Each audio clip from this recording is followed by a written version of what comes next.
అనుకుంటున్నారు నన్ను చూస్తుంటే. కాబట్టి నాకు ఎవరు అపాయింట్మెంట్ ఇస్తలేడు. ఒక మాట మాత్రం మీకు చెప్పాలా, ఎందుకంటే మీ మంత్రి గారు కూడా అదే అబద్ధం చెప్తా ఉన్నాడు. జూపల్లి నేను చూసినా మొన్న. ఇదే జూపల్లి ఆనాడు కేసీఆర్ ప్రభుత్వంలో ఉన్నప్పుడు ఏం మాట్లాడినాడో మీ దగ్గర వీడియోలు అన్నీ ఉన్నాయి, లేకపోతే నేను పంపిస్తా. ఉన్నాయా? ఇదే మనిషి ఇవాళ అవకాశం కోసం అవకాశవాదంతో కాంగ్రెస్లో పోయి ఆయనకు టికెట్ ఇవ్వకపోతే, మనం హర్షవర్ధన్ రెడ్డి గారికి టికెట్ ఇస్తే కేవలం అవకాశవాదంతో పోయి ఇవాళ కేసీఆర్ గారిని తిట్టేంత పెద్దోడైపోయినాడు. ఒకనాడు కేసీఆర్ గారిని దేవుడు మా పాలమూరుకని పొగిడిన జూపల్లి ఇవాళ కేవలం స్వార్థం, కేవలం రాజకీయం కోసం అడ్డమైన అబద్ధాలు రేవంత్ రెడ్డి గురించి ఇలా మాట్లాడుతూ ఉన్నాడు. రేవంత్ రెడ్డి దేవుడు, ఇంద్రుడు, చంద్రుడు, ఆయన పదవిని కాపాడుకోనికే. ఎవరికి దేవుడు రేవంత్ రెడ్డి? ఎవరికి ఇంద్రుడు? ఎవరికి చంద్రుడు? ఏది మోసం చేసి మొత్తం రైతులందరినీ, ఒకరినిద్దరిని కాదు, రైతులందరినీ మోసం చేసినాడు కదా. ఎన్ని మాటలు చెప్పినాడు కేసీఆర్ గారు. 2 పంటలకు రైతు బంధు ఇస్తే 3వ పంటకి ఇవ్వాలా అన్నాడు.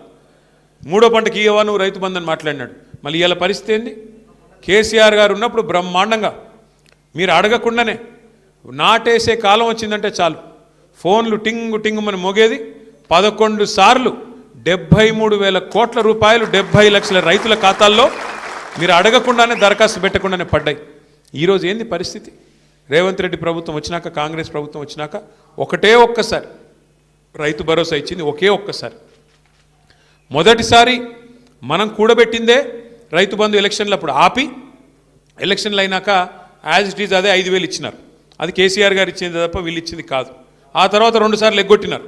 మొన్న ఒకటే ఒక్కసారి రైతు భరోసా అని పేరు పెట్టి, అది కూడా 15,000 ఇస్తామని చెప్పి 12,000కి కటింగ్ పెట్టి ఒక్కసారి మొన్న 6,000 రూపాయలు ఇచ్చినారు. ఒకటే ఒక్కసారి.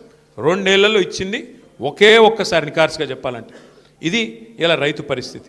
సరే, ఇక రైతు భరోసా పక్కన పెడితే, రైతు బంధు పక్కన పెడితే ఇలా రైతుల అవస్థ ఇప్పుడే హర్షవర్ధన్ రెడ్డి గారు చెప్పినారు. క్రాప్ హాలిడే ప్రకటించే దుస్థితి, యూరియా కోసం లైన్లలో యుద్ధాలు చేసే పరిస్థితి. నేను చెప్తుంది అబద్ధమా? మీరు చూస్తున్నారు గ్రామాల్లో. మీరు చూడండి ఒక్క మాట, లైన్లు కడుతున్నారు, చెప్పులు లైన్లో పెడుతున్నారు రైతులు. మరి అవన్నీ పేపర్ వాళ్ళు ఫోటోలు తీసి, మా తమ్ముళ్ళు వీడియోలు తీసి సోషల్ మీడియాలో పెడుతున్నారు.